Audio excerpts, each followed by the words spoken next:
I have a family road trip coming up with our 2017 Chrysler Pacifica here.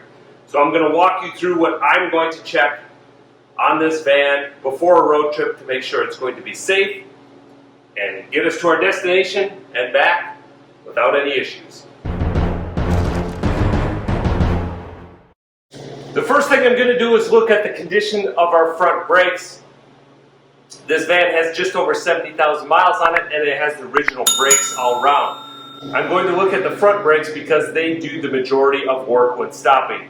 In general, the front brakes will wear out much sooner than the rear. So let's take a look at these and see if they need any work. Now that our wheel is removed, we expose the brake components. Here we've got the brake rotor and the brake caliper. So the first thing we need to do is remove the brake caliper. The brake caliper is held on by two bolts. The first one right up here and the second one down here. So we have to start by taking those out.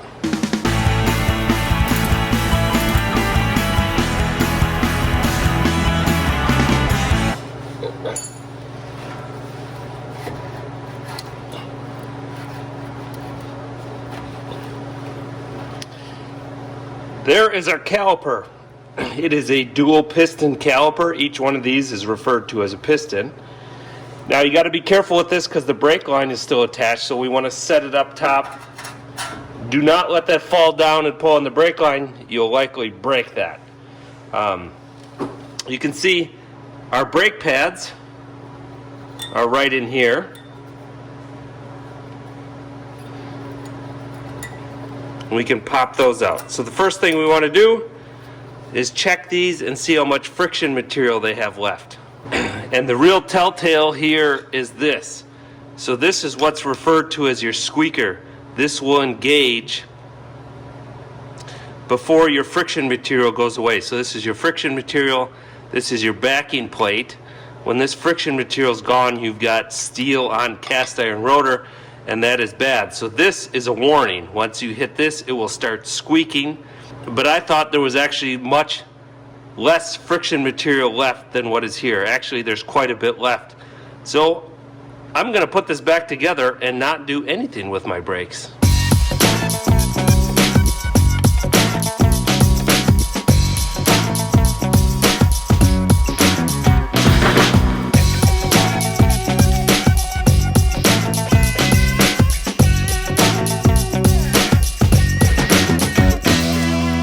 So the next thing we want to think about is our fluids. So I was about halfway to the point of where I normally do an oil change on this vehicle, but I decided to go ahead and do that so it's got fresh oil for the road trip.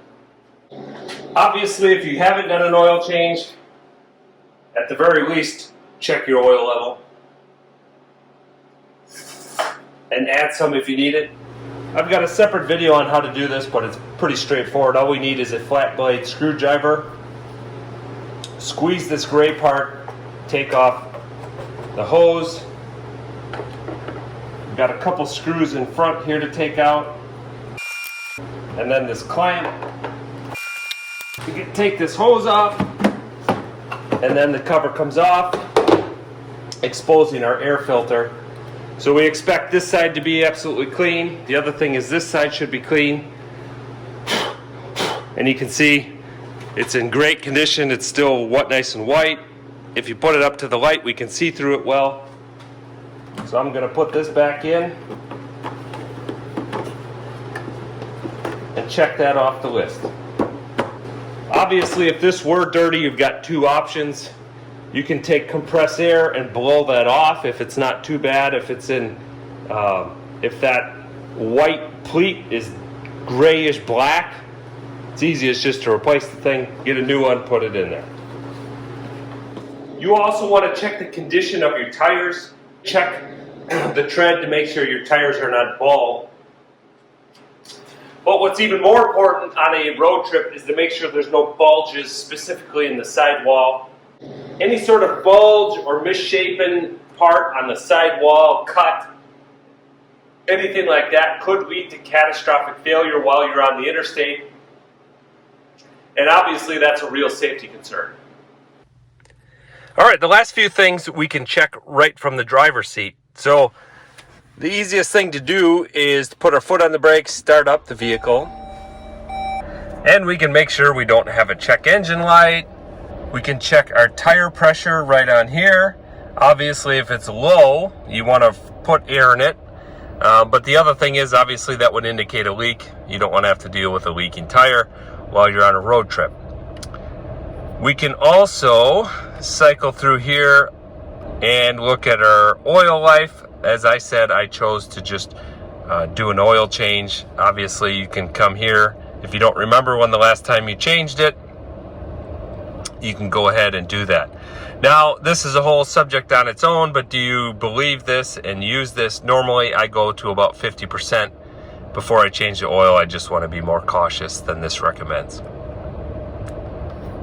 And obviously, you can check your battery voltage here also. We're in a great spot there, just 14.5 volts. Now, the other thing I'm going to do with this van, because the transmission over time, the adaptive transmission control module over time kind of ruins shifting, I'm going to go ahead and reset the transmission control module. So to do that, we need to cycle the ignition to run while keeping our foot off the gas so that the vehicle does not start. We don't want the vehicle started. Then I'm going to press down on the accelerator pedal 100% and leave it for 30 seconds. Then I'm going to cycle the ignition off while keeping my foot on the accelerator.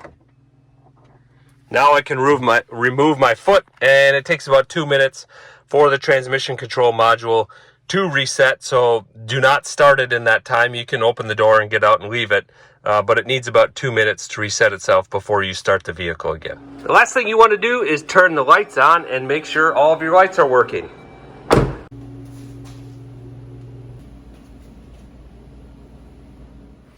One last thing, and that's replacing the wiper blades. All right, that wasn't bad.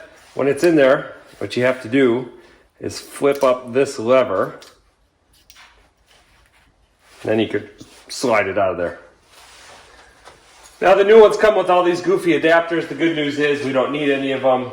This style, just boom, pop it into place, you're good to go. If you're having runnability issues, misfires, things like that, that should trip the check engine light. But if it doesn't, you probably want to check into those before you leave. But I'm having no issues here, so we're good to go. Have a good road trip. Thanks for watching. Adios.